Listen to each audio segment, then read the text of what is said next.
guys, welcome back to my channel. In today's video, I'm going to be delivering one of the most highly requested recipes that I've ever gotten on my channel, and that is for tennis rolls. Now, every Guyanese person will tell you a hot tennis roll with a big slab of cheese in the middle or a nice dab of butter is like the best thing ever, and it really is. So I'm going to show you guys how to make some of the softest tennis rolls today, so I really hope you guys enjoy. Now, I wanted to quickly mention that if you ever leave something in the comment section, my eyes never see past it. I always see the comment, whether it's good, bad, or if you're requesting a recipe. So if you've requested a recipe before, I'm getting to all of those recipes, I promise. Don't think that I forgot about you. So enjoy this recipe, guys. The ingredients that I'm going to need to make these tennis rolls today include some all-purpose flour. I also have some water and some milk to bring the dough together, some butter that's softened, some granulated sugar, some shortening, a little bit of salt, as well as some dry yeast. The first step when making these tennis rolls is to go ahead and begin activating the yeast. So into my bowl of milk, I'm adding in some water, and you want to make sure that both the milk and the water are at room temperature or a little warmer, so this way that the yeast can activate properly and become alive. You do not want to kill the yeast. And on top of the yeast, I'm going in with a little bit of granulated sugar. Feel free to use brown sugar if you'd like. I like to use the granulated because it keeps the bread white inside.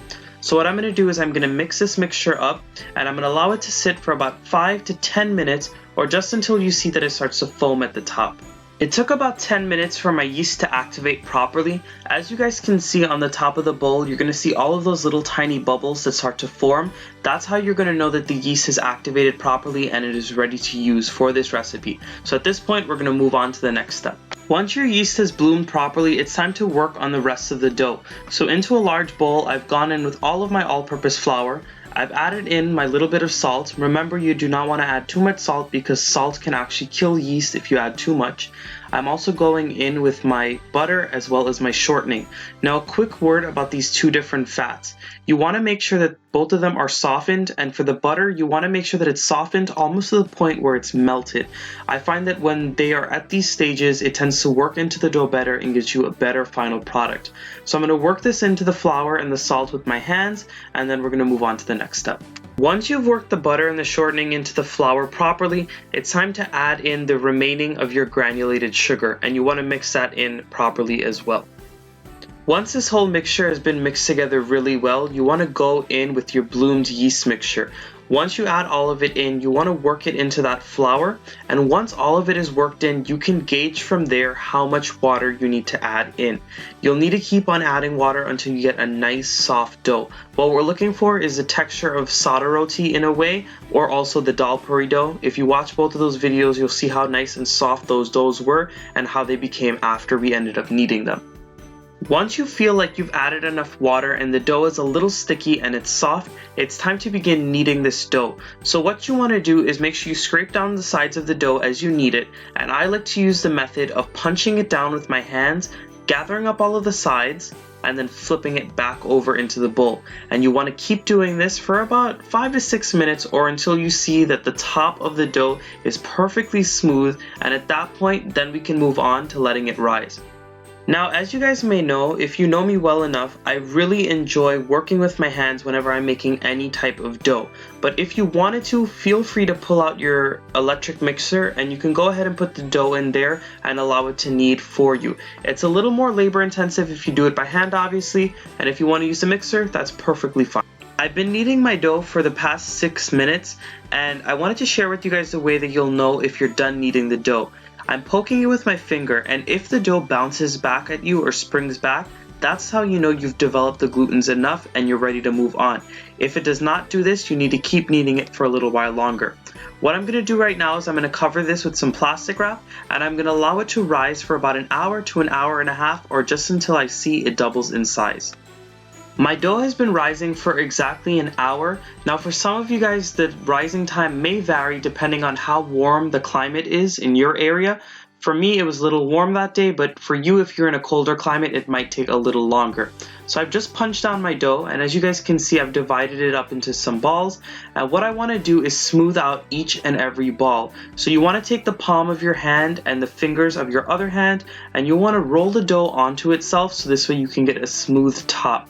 And once you finish rolling it onto itself, what you're going to do is pinch together the bottom, so this way you can get all of those little seams together, and this way you can make the bottom smooth as well.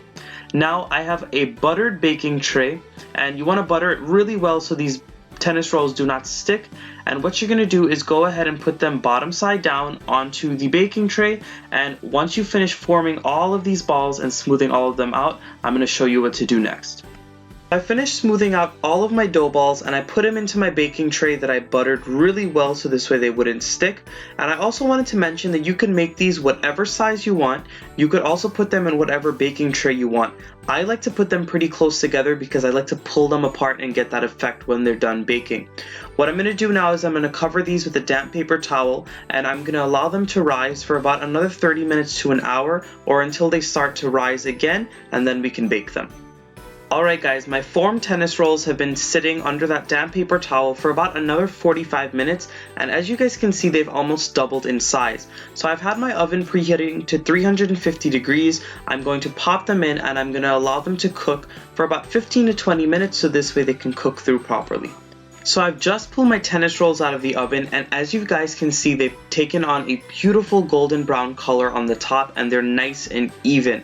Now I wanted to mention that my cooking time was about 16 minutes because of the size that I made them, but depending on the size that you make your tennis rolls and the pan that you cook them in, the cooking time might be a little less or a little more. So what I'm doing, as soon as you pull them out of the oven, you want to make sure to brush them liberally with some butter, so this way the butter can prevent it from drying out, and it'll keep the bread nice and soft and moist. Now what you want to do is leave it in the pan for about an hour or two, or until it basically cools completely or it's just slightly warm. Alright guys, so my tennis rolls have cooled for the most part, and I've just unmolded them onto my plate, and I'm going to break one open for you guys to see. Now before I do that, I wanted to mention that you want to always let your fresh bread cool when it comes out of the oven. You don't want to unmold it right away or break into it or cut into it right away, because you risk it becoming dense and deflating on itself. And if it does that, it's going to become very dense and it'll actually become very hard. As you guys can see, my bread on the inside is still super soft, super fluffy. It's really tender, and it's because I allowed it to rest for a little bit. So I really hope you guys enjoyed this recipe today. I promise it's going to be the best tennis roll and the softest tennis roll recipe you'll ever try. Make sure you give it a nice thumbs up. Go ahead and subscribe to my channel if you're not subscribed yet, and go ahead and leave your comments down below. I hope you guys have a safe holiday season. Go ahead and give these tennis rolls a try with your pepper pot this year, or you can go ahead and just eat it with some butter, eat it with a piece of cheese. You're gonna love it either way, guys. I'll see you guys again very soon in another one of my recipes.